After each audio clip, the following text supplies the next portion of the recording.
谷かトラウトか空振りだ最後は大谷翔平が This is going to be a tough play to Cubs para enfrentar a Soler. Lanzamiento al pentágono, batazo de Soler, profundo por el izquierdo, la pelota fuera del estadio. Somos colombiano, Gabriel Barbosa no Montinho, pode fechar o jogo agora. ¡Bem! Acabou! Vitória da seleção brasileira!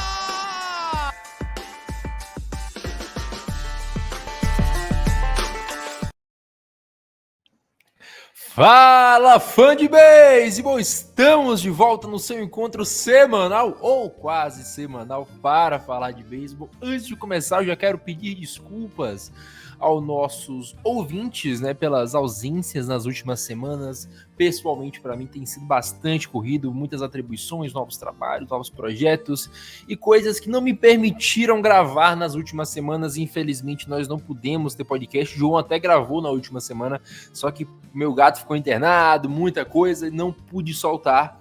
Mas estamos de volta. Essa semana a gente vai gravar uma versão pocket para vocês, eu e o João aqui, para não ficar sem podcast também mais uma semana, né? Então a gente vem aqui hoje, fala um pouquinho de MLB com vocês. Na próxima semana nós retornamos com pauta internacional, com o nosso podcast completo e tudo mais que vocês merecem. E João, quanto tempo, hein? Quanto tempo que a gente não grava um podcast? Quanto tempo tem? Parece que tem anos que eu não gravo entradas extras, parece que tem anos que eu não vejo um jogo de beisebol.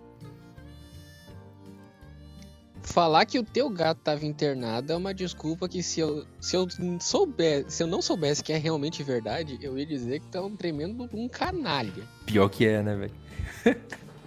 Mas é isso, agora estamos aqui para falar de beisebol porque é um esporte incrível, maravilhoso. E no momento eu cheguei à conclusão que a única equipe que me dá alguma alegria nessa vida, nesse momento, é a McLaren. Vocês veem o nível que eu tô. Então eu tô meio desacursoado com os times.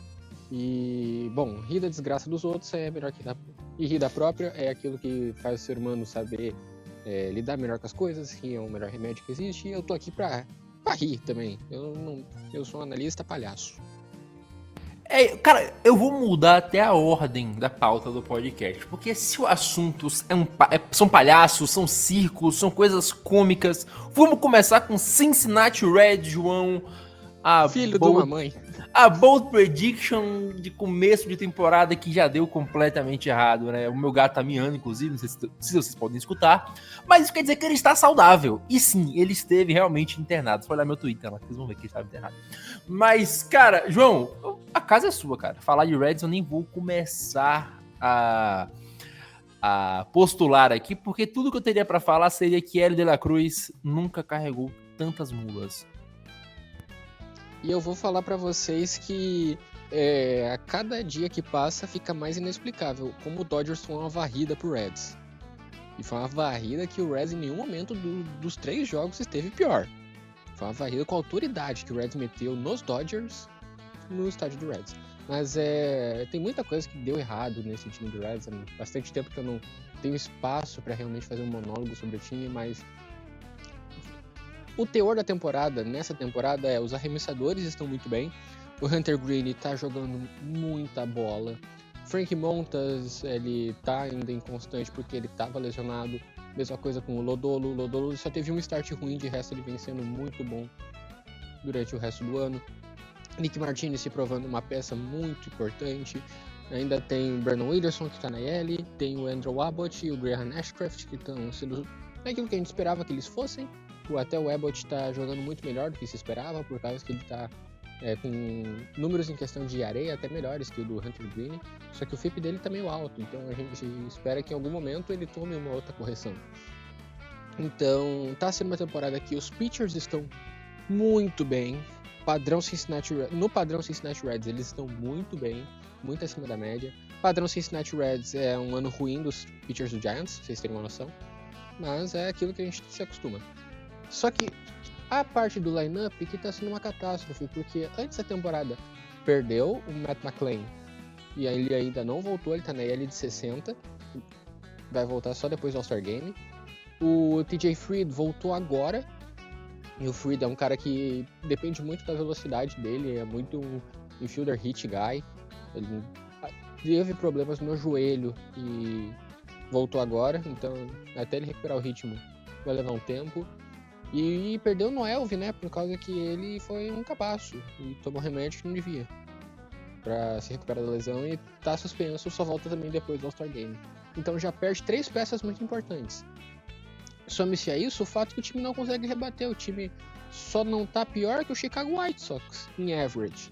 Ninguém nesse time consegue rebater. O L, ele tá tendo uma temporada muito acima dos outros, só que o L de la Cruz é um home run, é um cara que ou toma home run, ou toma strikeout, ou toma walk.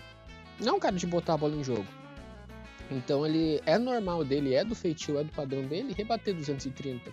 Só que o time ainda tem Heimer Candelário, que foi pago muito caro, Jonathan India, que é um cara que ele tá com o slugging dele, acho que 0.050, menor que o OBP. Ele simplesmente não tem conseguido rebatidas boas, ou ele é walk ou é single, só que num ritmo que não compensa manter ele no time. Mike Ford, que foi uma catástrofe nesse lineup. Nick Martini foi uma catástrofe. Jacob Hutterbeise, ele subiu e não tá fazendo muita coisa.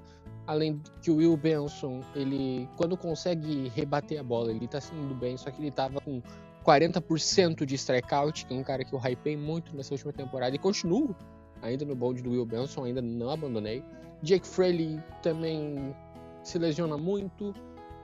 Stuart Fairchild é um excelente defensor, mas não é um bom rebatedor. Ele é igual o Rossoto, ele não vai pro swing e arremesso fora da zona. O problema é que ele também é cego, ele não vai arremesso dentro da zona. Então é muito difícil, quando tá todo mundo no slump tão forte. Na verdade, desde o início dessa temporada, o Reds, tirando aqueles início, 2 primeiras semanas, até as 2 primeiras semanas de abril, até aquela série contra o Angels, depois disso o time esqueceu como é que rebate. A gente tá gastando bons starts, quality starts, tá sendo desperdiçados porque o time não tem confiança que consegue anotar mais que 3 corridas. Se o adversário consegue marcar 4, 5 corridas, desliga a TV, não é uma derrota certa praticamente. Dá pra contar nos dedos nesse mês de maio. Quantas vezes esse time anotou mais de 5 corridas? Foram muito poucas. Foi uma vergonha esse mês. Foi realmente, o Reds tá merecendo muito esse último lugar. Agora tá 24-32, 20-33, foi varrido pelo Cardinals, tomou 7-1 do Cardinals.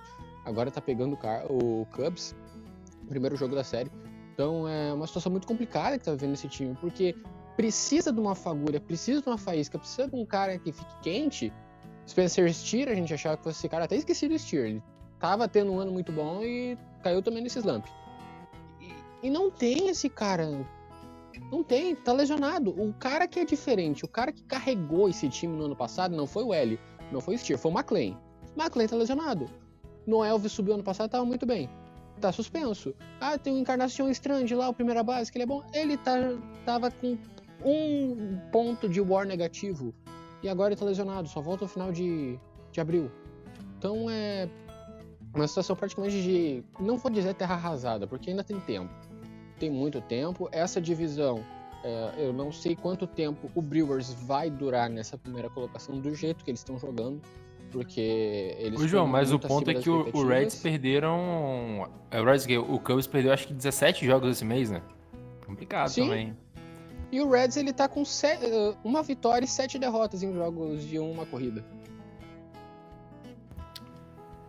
É o Padres reverso do ano passado. Não, é o Padres desse ano. Não. Perderam.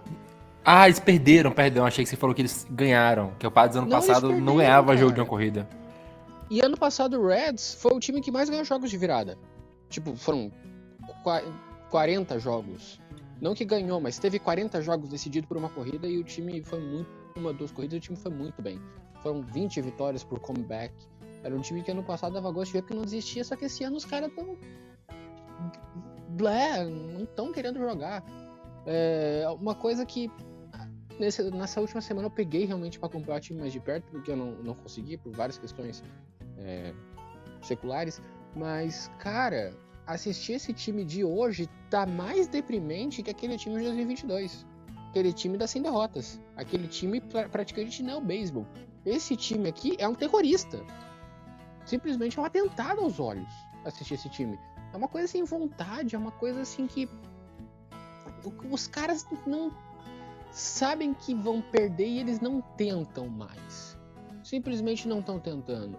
Aí é start do Green que vai pro lixo, aí é start do Ashcraft que ele vai 8 entradas e vai pro lixo, é start do Lodolo que vai pro lixo, Alexis Dias, que ano passado foi a melhor peça do bullpen, esse ano tá sendo horroroso, outro terrorista.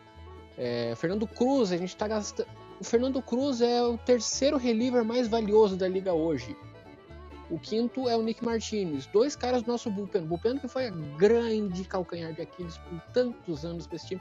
A gente tá gastando um bullpen bom porque não tem ataque. Aí você vai ver onde é que esse time joga. Great American Ballpark, o estádio mais hit-friendly da liga. Cara, tá muito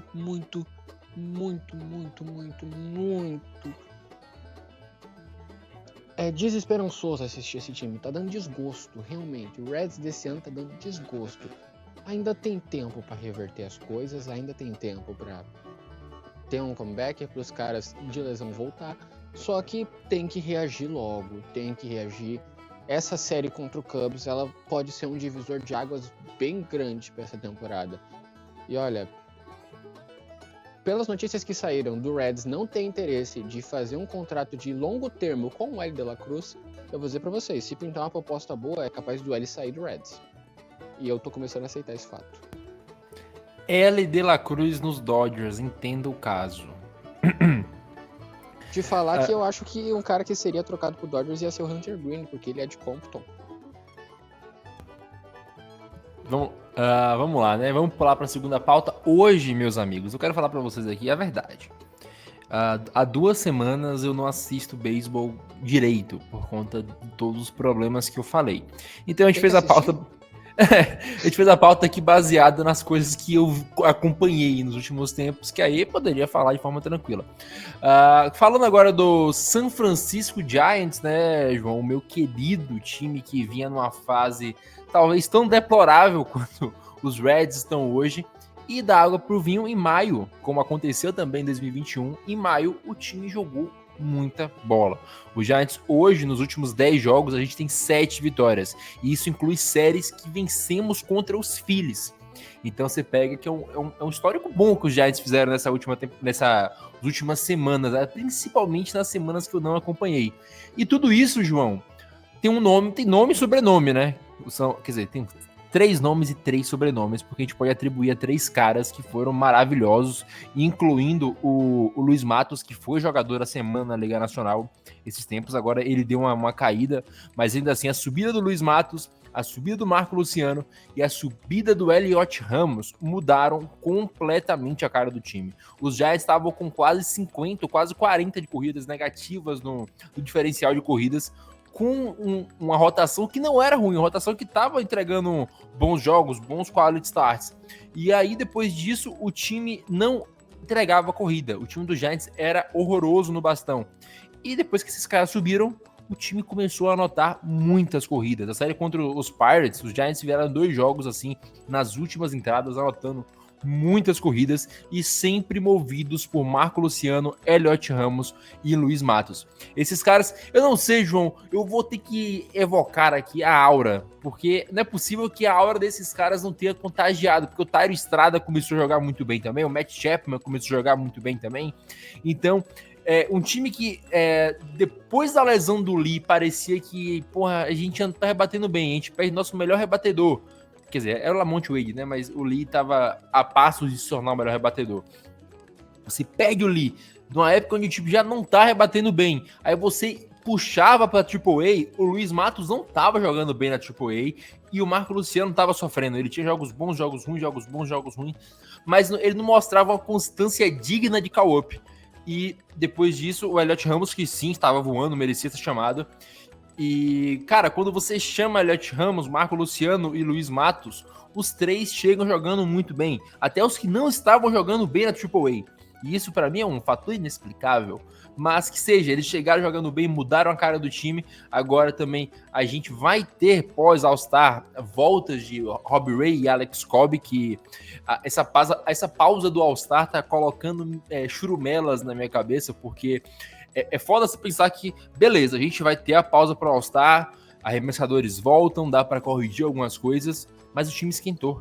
Essa pausa pode esfriar um time que esquentou de uma forma até bem inexplicável, porque, tirando novamente o Elliot Ramos, eram rookies que não estavam bem na AAA e subiram e estão destruindo. O Marco Luciano, cara, ele tem o melhor OPS do time, ok, são 24 idas ao bastão, mas ele tá com 1000 de OPS, quase 400 de average. É um absurdo que o Marco Luciano tá jogando. E se a gente for pegar um cara que tem mais amostragem, um cara que chegou antes, tá jogando mais, são 20 jogos, 72 idas ao bastão, cara, o Elliot Ramos tá com quase 300 de average, com 800 de OPS. Então, assim, o time não é nenhum favorito, nem nada do tipo, mas o time cortou uma diferença que era, de certa forma, grande pros Padres, passou, já é o segundo na divisão, tá ali 6.5 jogos atrás dos Dodgers. Eu ainda acredito que o time não brigue por divisão, algo do tipo, meu gato voltou a miar, mas assim, João, era um time que tava abaixo da média, pouco abaixo, em várias estatísticas. Agora já é um time que tá acima da média e no top 10 em várias estatísticas ofensivas. Batting average é uma delas, chegada em base é uma delas, então é um time que melhorou muito no mês de maio, principalmente com a chegada dos novatos. Claro, o Matt Chapman voltou a jogar o que a gente esperava, talvez até um pouco mais do que a gente esperava quando ele foi contratado, porque o Chapman, eu esperava que ele fosse um cara sólido, ele tá rebatendo muito bem. A título de fantasy, né, teve uma semana aí, semana passada, o Chapman fez 30 pontos no meu fantasy, cara, em uma semana. Não teve ninguém no meu time que pontuou mais que o Chapman, e eu fui o segundo time que mais pontuou na rodada. Então, o cara, ele voltou a jogar muito bem, e fora isso, a gente tem o Logan Webb recuperando a forma, o Kyle Harrison, que tem oscilado, mas faz bons jogos ainda, e o Jordan Hicks, que até agora me assusta, João, é inexplicável. O beisebol savan do Jordan Hicks é todo azul. Mas o cara tá jogando muito, cara. Ele passa uma segurança quando tá jogando.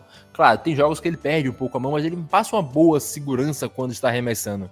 E, assim, o destaque dos Giants, assim, que ninguém percebe, é moda, né? Falar, o Lamont Wade é o destaque que ninguém percebe. Mas, cara, o Ryan Walker é o destaque dos Giants que ninguém percebe.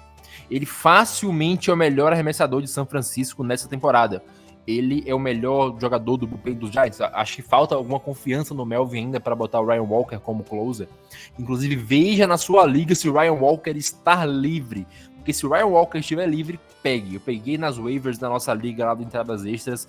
E, cara, toda semana é 20 pontos que ele me entrega, sendo reliever, ele lança muito strikeout, ele tem arremessos que são maravilhosos, com bom stuff. Eu acho que talvez falte um pouco de sangue frio, como tem o Doval pro Ryan Walker se tornar um closer. Mas assim, João, o Giants de maio é o Giants que eu esperava para a temporada, é um Giants que não é um time que vai brigar pela divisão, mas é um time que vai brigar pelo wildcard, é um time que não vai ser humilhado pelos times que são bons, como estava acontecendo no mês passado. O Giants perdeu 4 jogos seguidos para os Phillies. O Giants não ganhou nenhum jogo dos Dodgers nas 2 primeiras séries. Então é um time que melhorou bastante em maio, e eu acho que com mais rodagem para Marco Luciano, para Luiz Matos, esse time pode melhorar ainda mais, sem contar as adições da rotação que vamos ter com Robbie Ray, Alex Cobb e uma potencial melhora de Blake Snell que ainda está devendo. Eu acho que o mais impressionante, um fator muito grande, é o Matt Chapman voltando a jogar, cara. Porque o Chapman é um cara que ele, quando tá no slump, é muito difícil dele sair do slump, mas quando ele tá jogando muito, ele joga muito. Muita bola. Então é realmente isso. A subida dos jogadores realmente faz essa diferença. A questão aura no beisebol, ela realmente existe, porque quando o ambiente do clubhouse melhora, quando o pessoal recupera um pouco da fé, recupera um pouco da confiança, os caras voltam a jogar bem. Um grande exemplo que a gente sempre usa para isso é a post-season de 2022, aquela run do Phillies. que o pessoal tava embalado porque tinha o Harper. E eles sabiam que o Harper ia fazer alguma coisa. Então eles já tinham essa confiança, quando vamos me colocar em base, porque o Harper ele vai bater um home run, vai bater uma dupla. E mais ou menos isso está acontecendo com o Giants, que era um time que não conseguia chegar em base, além do Lamonte Wade. Aliás, o Lamonte Wade Jr. tá com 470 de OBP. É só ele se qualificar em at-bats que ele vai se tornar o líder isolado em OBP da liga. Mas ter esses caras com sangue novo que jogam pro Shell e querem fazer a coisa acontecer faz uma grande diferença. Inclusive, tu empresta eles, esses 3 jogadores, uma semaninha assim no Reds. Faz a mão, empresta. Só pra passar aura? Só. Tá bom. Então Porque, você me cara, manda o L esse essa semana. Feito. Aura por aura, uma semana só. Beleza. Eu faria essa troca.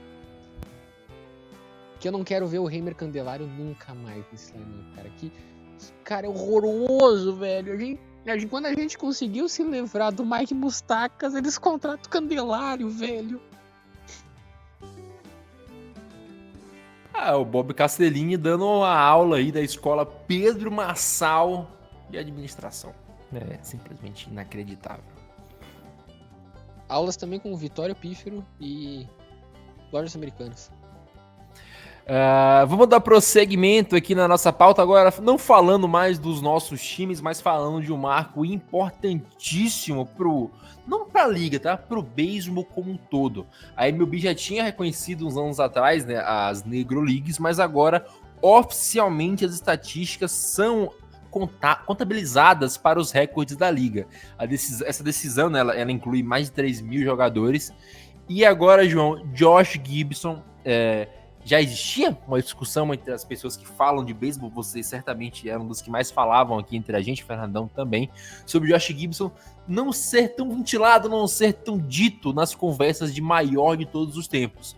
Mas agora, João, como é que você vai falar que não existe essa conversa com o Willie Mays, com o Baby Ruth, com o Barry Bonds? Porque, cara, o Josh Gibson é líder de average, é líder de slugging e, vamos lá, o cara superou Ty Cobb, né? Que você e muitas pessoas falavam das controvérsias de Ty Cobb com jogadores negros, mas agora eu vou trazer o outro ponto. O Érico Lotufo, jornalista da Band, trouxe alguns pontos de que a história com o Ty Cobb não era bem assim. O Ty Cobb era talvez o único dos jogadores do time que não fazia aquela bizarrice, coisa tenebrosa de ter um jogador. Tem que dar o contexto.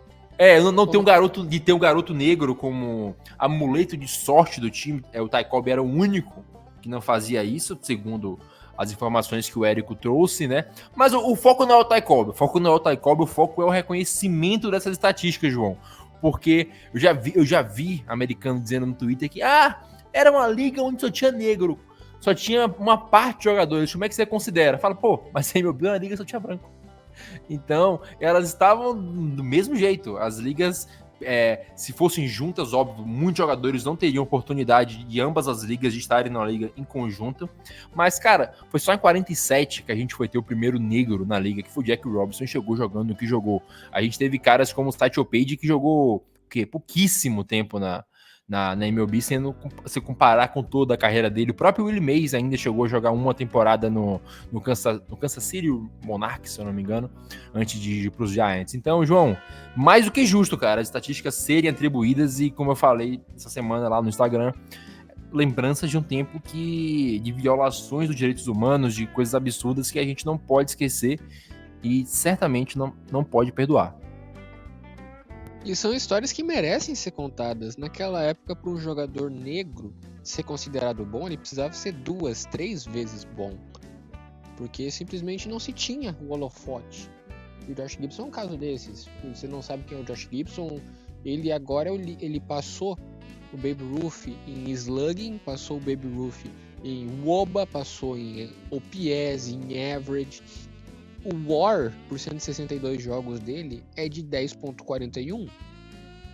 O WAR por plate appearance dele é de 0.017. O do Babe Ruth é de 0.015.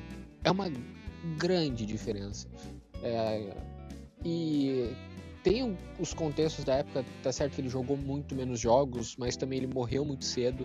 tinha 35 anos quando ele faleceu devido a um câncer no cérebro. E no último ano dele jogando, quando ele já estava num estágio de câncer no cérebro forte, ele ainda assim teve 192 de WRC+. Deixa eu só buscar aqui o número certinho, mas foi isso, ele teve um ano absurdo. E é muito simbólico ele passar o Tykov nisso, que é visto, querendo ou não, ele é visto como um grande símbolo de segregacionismo e do racismo que existia no beisebol naquela época. Então, é uma história que... 172, mas no ano anterior, isso ele teve 198. Voltando, é uma história que ela precisa ser contada, precisa ser reconhecida, esses caras, que é um paralelo muito parecido com o do Van Gogh. O Van Gogh ele só teve fama depois que ele morreu. Esses caras só estão tendo fama agora. Então a gente pode dizer que são espécies de Van Goghs do beisebol. E é uma liga que era feita praticamente clandestinamente. Se tinha muito preconceito com esses jogadores. É uma história que precisa ser contada. Precisa ser mostrado como o beisebol daquela época era uma forma do protesto dele contra as barbáries que aconteciam. Não é uma coisa que possa ser jogada para debaixo do tapete. E ter um cara assim no topo agora, a história agora, o nome do Josh Gibson vai estar para sempre como o primeiro daquela lista de average, uma lista que tem tantos jogadores que o Baseball Hall of Fame se orgulha tanto de exibir. Então é uma coisa muito legal da gente tá vendo acontecer diante dos nossos olhos, porque é uma reparação histórica que a liga vem fazendo, uma pauta que ela precisa ser difundida ainda mais, por causa que o beisebol é um esporte que ele se afastou muito dessa comunidade negra. A gente vê cada vez menos negros no beisebol, uma questão que tem muitas camadas. Se a gente fosse ficar discutindo isso, a gente ficaria dias e dias aqui falando sobre esse assunto. Mas sim, é muito legal agora a gente ter realmente as stats de Negro League sendo contadas oficialmente, junto com tudo, porque a partir do momento que já tinha sido reconhecido como Major, não tinha mais motivo para não estar, né? Então, e a gente ainda tem outros tantos nomes, porque o Josh Gibson, o Papa Kubel, o Jack Robinson, o Satchel Paige, ainda são os caras conhecidos. Tem tantos outros jogadores que eram muito, muito bons, que agora estão tendo também a oportunidade deles, a história serem contadas. A MLB publicou que antes disso tinha 7 jogadores com OPS na carreira acima de 1000. 7 jogadores que eram contados oficialmente, todos eles brancos daquela época, que tinham OPS da carreira acima de 1000. Agora, com a inclusão dos jogadores de Negro Leagues, tem 12. Mais 6 que estão ali com os nomes nessa estatística que é tão absurda que nem o Mike Trout tem. O Mike Trout tinha até 2022 1000 de OPS na carreira e agora baixou, né? Faltam poucos dígitos para ele chegar lá. Mas é um passo muito importante para a liga nesse sentido, e é muito bom pra gente agora ver essas coisas acontecendo. Cara, não é só a história de um povo, não é só a história de um período dos Estados Unidos, de muitos lugares do mundo, né? É a história do beisebol, cara. Você não pode apagar a história do beisebol como ela é. E como tentam fazer de muitas formas, né? Isso é bem comum no beisebol e não pode ser apagado. E baita decisão, mais uma, João, decisão acertada de Robert Manfred, homem que veio para salvar o beisebol. Meu ateu e homossexual favorito, salvou o beisebol. Exatamente. E, João, agora vamos falar do John Means, né? Que é o Jacob deGrom da Deep Web, que todo mundo sabe que é um baita arremessador. Jogou bem os jogos que jogou essa temporada, apenas 20 entradas, 2 a menos do que ele arremessou ano passado, 23. Cara, o John Means, cara, que é isso, bicho?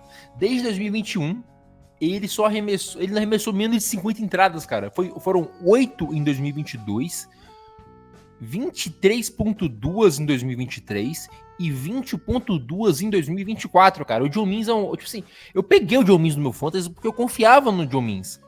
Mas aparentemente não dá, cara. Mais uma temporada em que o John Means não volta mais. Ele não joga mais 2024. E sabe Deus se ele vai conseguir ter uma temporada completa ainda na carreira dele. Cara, querendo ou não, pitcher é uma posição sujeita a se machucar. A gente já viu tantos arremessadores, a gente já perdeu o Shane Bieber. É bom a gente lembrar isso, porque a gente tá vendo tanto pitcher mediano dominando a liga. A gente tem que lembrar que Spencer Strider tá lesionado, não volta. Shane Bieber tá lesionado, não volta. Jacob deGrom volta, sabe lá Deus quando. Max Scherzer volta, sabe lá Deus quando. Clayton Kershaw volta, sabe lá Deus quando. Então tem muito. Já citou antes, Robbie Ray, Alex Wood, jogadores que ainda tem que voltar. Então, pitcher é uma posição que se lesiona. E é triste ver isso acontecendo, mas pode acontecer com qualquer um. O ser humano não foi feito para arremessar uma bola de beisebol. Então, é um caso triste, só que uma hora o corpo cobra. Uma pena que no caso do John Means esteja cobrando tão cedo. Alguns mais do que outros, né? João, agora outra notícia ruim, né, que a gente tem para dar é Ronald Acuña Jr. Cara, o Ronald Acuña, ele entrou na temporada, né, no top 100 da liga como o melhor jogador de beisebol do planeta e merecido pelo que ele fez ano passado. Foi uma temporada surreal que vai entrar para a história do beisebol como uma das grandes temporadas da história, né? Foram mais de 40 home runs, mais de 70 bases roubadas, MVP, Silver Slug, All-Star. Mas nesse ano até aqui, João, a verdade é que o Acuña estava sendo bem medíocre, né? Ele estava com um OPS de 700. Assim, não era nem de perto o jogador que o Ronald Acuña era para ser ou tinha que ser. A lesão dele, ele se machucou sozinho, mas a gente não sabe se havia algo antes, né, que já estivesse deixando o Acuña desse jeito. E a gente tem que lembrar que em 2021 o Acuña também se machucou no meio da temporada. Só que naquela época ele se machucou enquanto jogava bastante. Agora, mais uma temporada que o Acuña vai perder depois do ano sensacional que ele fez, né? E depois de 2021, cara, quando o Acuña volta para 2022, ele não fez uma temporada ruim, de fato, mas ele também não fez uma temporada espetacular. Ele não fez a temporada do cara que a gente esperava que ele fosse, tanto que ele entra em 2023 sem todo o hype que o Acuña sempre teve. E aí ele faz o que fez. E agora, quando ele voltou a ter um hype de ser o Ronald Acuña, novamente se machuca. Então é um cara que talvez, assim como o Tatis, né, que eram os três grandes dessa geração, Tatis, o Soto e Acuña, o Soto é o único que não tem se machucado. Fala a verdade, era um Big Four. Tinha ido o Vander Franco nisso. Não falo desse sujeito. Cara, é complicado. Mas vou te falar que o Ronald Acuña Jr. é a história se repetindo, porque a gente já teve um exemplo disso, que foi Eric Davis. O Ronald Acuña Jr. é exatamente aquilo que foi o Eric Davis nos anos 90, e vou falar pra ti que essa história não acaba bem, não. Se for pelo que foi a carreira do Eric Davis, ele vai ter 4 anos bons aqui pra frente, e depois se aposenta. Porque são 2 lesões de ACL, em 2 joelhos diferentes, e ele provavelmente já estava lesionado por causa que ele já não vinha roubando base meio mês antes da fatídica lesão. Ele começou num ritmo de roubar base ali quando o L explodiu de roubar bases. Ele começou a roubar base também, daí ele parou. Não roubava mais. Então acredito que ele já estava jogando lesionado há algum tempo. E pelo estilo de jogo que o Acuña tem, ele é um cara mais baixinho, é um cara muito explosivo, é um cara que busca sempre o barrel, busca o contato forte. É uma coisa que não costuma ter muita sequência na liga. Dura algumas boas temporadas, mas ele não consegue manter o ritmo absurdo que ele teve no ano passado. Isso é uma coisa que simplesmente não é sustentável no longo prazo. Nem o Ohtani conseguiu arremessar e rebater. O Ohtani, que é o Ohtani, não conseguiu manter o ritmo dele sem o corpo uma hora cobrar, e o corpo dele cobrou. Mas é muito triste a gente ver isso acontecendo com a Acuña, porque a liga mais uma vez está perdendo um jogador que era um atrativo, que é muito divertido, mas agora muda de figura, porque agora a gente vai ver outros caras nesse time do Braves tendo que assumir a responsabilidade. Vamos ter que ver mais do Austin Riley, que não vem mostrando muita coisa. Vamos ter que ver mais do Sean Murphy, que não vem mostrando ainda muita coisa. Purcell vem sendo uma excelente adição até agora para o time. O Michael Harris vai ter que assumir mais alguma coisa, senão o Phillies já passou. O Phillies já disparou bem, e se deixar, vai ser difícil esse time do Braves acompanhar de novo. e repetir aquilo que fez em 2021. Eu realmente não acredito que eles vão repetir o que fizeram em 2021, que também perderam o Ronald Acunha Jr., mas eram outros tempos. Enfim, a minha dica nesse sentido, para quem tinha o Ronald Acunha Jr. no Fantasy, tente picar ou o David Fry, ou o J.J. Bleday, ou algum outfielder bom que seja. Elliot Ramos.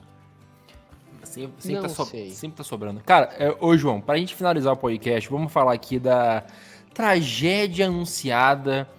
Cara, eu consigo pensar em algumas ao decorrer da humanidade, talvez nenhuma que eu possa falar em público, mas a tragédia anunciada que era o New York Mets, né? Teve todo aquele fogo no começo, que o time tava jogando bem, fez uma sequência boa. Fato é, os Mets são um time hoje, eu não consigo definir o Mets como medíocre, porque para ser medíocre você teria que ser mais do mesmo. O Mets não é mais do mesmo, o Mets é ruim. O Mets é um time ruim. O Mets fede. O Mets é pior do que os Reds. Isso porque o Reds ainda consegue ver onde você vai explorar coisas. No Mets eu só consigo sentir fedor, sentir coisas estragadas. Porque, cara, não existe uma estatística em que o Mets seja um time bom. Eles estão de 20 para baixo em quase tudo que é de rebater. A única coisa que o Mets presta para fazer é o batting average against. E, sinceramente, foda-se o batting average against. Se teu time não presta, cara. O Mets, tirando o Mark Vientos, o Mark Vientos, o Didi Martinez e o Pete Alonso, cara. Tira esses três. Quem é que rebate nesse time? Nenhum jogador, tirando esses três, tem um OPS acima de 700. Quer dizer, parece média da liga não, perdão. Que é pra ser considerado bom, né? Acima de 750 é um bom OPS. 750 é a média ali, ok. Então um cara que tem um bom OPS, acima disso é um bom OPS. E vamos lá. Esse time tem o quê que você vai falar? Porra, é a esperança de salvar o New York Mets. O irmão do Acunha? Eu, sinceramente, não acho que seja. E o time tá com uma fase muito ruim também, né? Dispensando o jogador que falou que o time era pior da liga. Eu acho ali, João, se tu vai tirar o Severino, vai sobrar o quê de bom do Mets essa temporada? O Chamané tá jogando bem também, né? Tem que lembrar que o Chamané, por mais maluquice que seja, tá jogando bem essa temporada, mas... Pô, cara, é o Pete Alonso, que é um excelente jogador, sempre vai ser o Didi Martinez, que veio bem da Free Agents, e o Mark Vientos, que é uma amostragem muito pequena, mas ainda assim como os jovens dos Giants, chegou e tá jogando muito bem. Mas, Vinícius, eu sei que você é o único torcedor do Mets. Cara, não dá, velho, o time é muito ruim.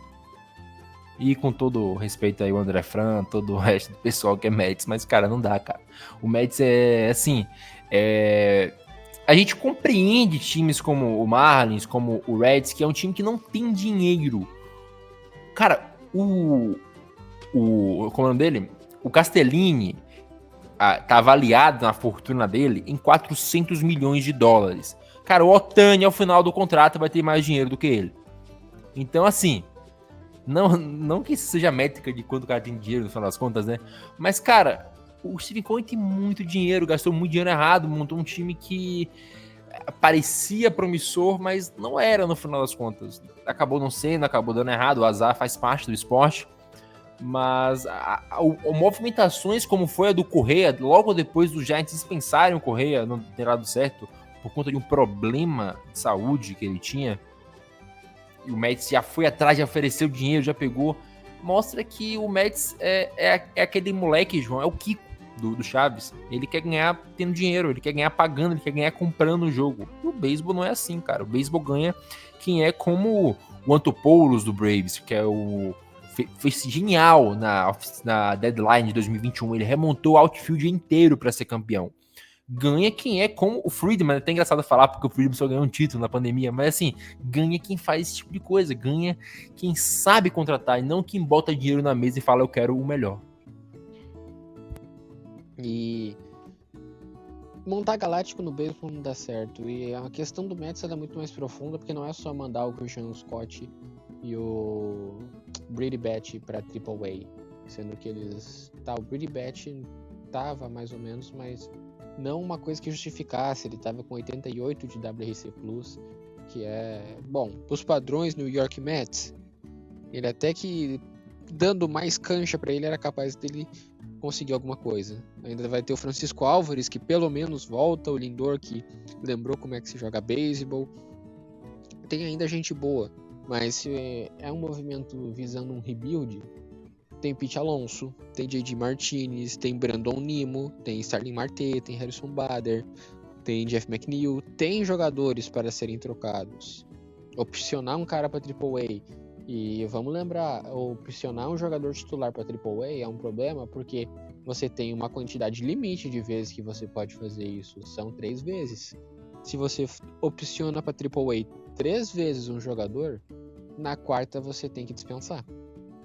E você já queimou uma oportunidade com eles. O Bet já tinha sido queimado outra vez. E aí, vale a pena fazer isso com caras que... Christian Scott era um arremessador muito importante nessa rotação. Rotação do Mets que, dadas as condições que tem, até que estava jogando bem. Mas é uma cultura que existe dentro do Mets que é muito tóxica. Todo mundo sabe dos memes do Long Mets, que dentro ali os jogadores são meio folgados, coisa. Sendo que até mesmo o Tommy Pham, se vocês conhecem o Tommy Pham, vocês sabem o precedente que ele tem para falar, mas ele falou que o tempo que ele ficou no Mets, ele conheceu os jogadores mais preguiçosos da vida dele, jogadores que não queriam jogar. Na temporada passada, no Spring Training, eles pegaram os jogadores do Mets treinando para fazer o último out do jogo 7 da World Series que eles ganham, e daí eles vão comemorar, se abraçando todo mundo, treinando uma comemoração de título de World Series. Tipo, o time acabou de ter 70 vitórias no ano passado, que vocês estão pensando que estão fazendo. Então não dá para simplesmente só sair gastando, não dá para simplesmente não haver um planejamento. E o time do Mets, ele foi para um all-in onde não tinha espaço para ter um all-in. Foi feito um all-in usando 2 pitchers com 40 anos, no último esforço de um arremessador de 35 anos que já não tinha mais cotovelo. Foi feito um all-in em cima de um corpo de rebatedores que não tinha ninguém que fosse muito seguro para além do Francisco Lindor. Havia bons rebatedores na farm, mas eles foram queimados muito rápido pela torcida e pela mídia. Então, o Mets caminha para mais um rebuild que vai durar um bom tempo, vai ter que enxugar folha, vai ter que enxugar salário. E, sendo bem sincero, bota fogo em tudo e começa do zero. O Mets é uma coisa que não dá pra explicar. O Mets é uma coisa complicadíssima, né? E, cara, é o último ano do Pete Alonso, tá? Aceita o Pete Alonso, João, no Great America Ballpark? Será que ele bate 70 home runs no ballpark? E vocês? Tem dúvida disso? Óbvio que sim. Aceitas? Eu aceitaria com todo o prazer do mundo, cara. Inclusive, tu viu aquela estatística do José Ramírez, que ele tem atualmente 13 home runs. E se ele jogasse no Fenway Park, ele teria 5. E se ele jogasse em Cincinnati, ele teria 26. Que sensacional, cara. Eu queria ver o Barry Bonds no Great America Ballpark. O José Ramírez já teria 350 home runs se ele jogasse pelo Reds. Que sensacional. João, vamos finalizar ou você tem mais alguma pauta? Eu peguei as pautas de coisas que eu sabia falar. Foram as coisas que eu acompanhei nessas últimas semanas e prometo ao nosso ouvinte que na próxima semana voltaremos com pautas internacionais em podcast de tamanho normal. Não tenho nada pra falar mesmo. Eu não tenho nada a dizer, também não tenho mais o que fazer. É aquela música aí daquela banda. Então, João, um grande abraço, né? O Internacional voltou essa semana, né? Para a nossa alegria, né? Como é que você tá? Como é que tá o coração colorado aí no Rio Grande do Sul? Cara, o que eu vou te falar? O Inter tá do jeito que terminou, né? Perdeu o último jogo antes da enchente, voltou e perdeu pro Belgrano, tá eliminado da Sul-Americana. Tá eliminado não, cara. Pera lá. Vai jogar playoff. Ainda bem. Então, só alegria com o Inter, né, cara? Só alegria que esse time me dá. Então é isso, já aproveita e dá tchau aí aos nossos 15 ouvintes. Mentira, nós temos bons ouvintes, tá? Vocês são legais. Agradecemos a todos pela sua paciência, sua audiência. Nos vemos semana que vem nesse mesmo horário, nesse mesmo bate-horário, nesse mesmo bate-canal. E até a próxima. Na verdade não, né? Porque o podcast essa semana vai sair atrasado, vai sair no sábado. Mas na próxima semana nos vemos na sexta, como deve ser, como tem que ser. Um grande beijo, um grande abraço, que Barry Bonds ilumine seus caminhos e nos vemos na próxima semana. Um beijo, tchau!